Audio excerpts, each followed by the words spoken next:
Hi folks, I'm back out again for a day session. You might notice the familiarity of the swim from the last session. I actually picked on this swim for two reasons. It gives me a great view of the lake and a reasonable chance of catching a fish, I feel. I'm back down again tonight, setting up in the dark, so I want to have a good sort of view of the lake, see what I can find, see what I can see. Try and give myself a clue, so I just get down in the dark, and I do listen out for fish for about 15-20 minutes and see what I can see in each swim, but it doesn't really pay off that much really. These fish don't tend to start showing and topping until sort of later on in the evening, and if you're lucky you get the odd one or two during the day, which is what I'm trying to sort of keep my eyes out for today. I've got one rod out in the same spot as before, and this time I've got one rod just under the bush there, and some broken boilies down there. Both rods are on pop-ups this time of year, the leaves falling down from the trees. I've potted a few catalyst boilies out. I'm more or less fishing where that seagull is actually, out there. A few catalyst boilies out there. I've got two of my stick mix bags on. And what we got? We got a Frank Warwick fruit zing pop-up on that rod out there, and a nice Frank Warwick sweet corn pop-up on there. Both bags have been squirted with the booster spray, just to give them a little bit of a boost and some attraction. Don't really want to go piling a load of bait or anything, so if I do see fish showing anywhere else, I'm actually going to move and see how we get on really.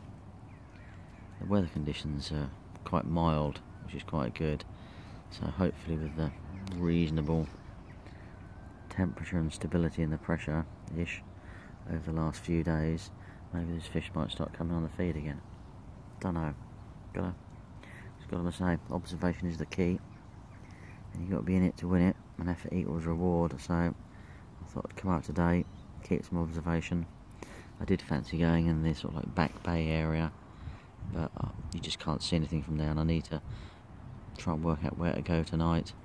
I do feel I have a fair chance of fishing here. It's quite funny really, there's a small little lake behind me with carp up to about 25 pound in it. Not many of them, that is. And they keep crashing behind me, you know, sort of in this tempting, hear a crash and oh, it's the lake behind me, not in this lake. It's a shame, quite funny really. I might just have to do a night on there one day. I done one a couple of years back, ended up with a ridiculous amount of fish and no sleep. It's quite entertaining really. It's nice to go and fish there. That's where I fished about, I think it was about a month back, and I did 2 nights and didn't catch, and popped over there for 4 hours and had 8 fish, you can see what I mean. But you know, it's nice, gives you a break, proves that what you're doing is right, the rigs are right, the bait is right. It's just that you've just not quite got the location and the timing right. Anyway, I'll try and make a little bit of effort later on if I catch another fish, to catch a fish, to actually get it on video.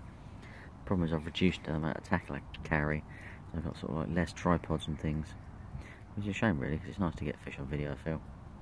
I might have to do that. Anyway, I shall catch up with you soon. Thank you for watching as normal, and see you soon. Bye now.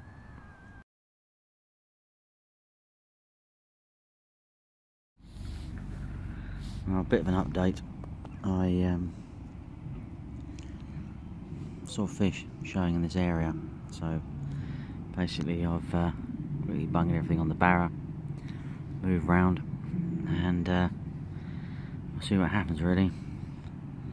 They're mostly cleaning themselves off really, but my view on that is there's fish here, and whether they're cleaning, they might start feeding, they might have already started feeding and they're just cleaning.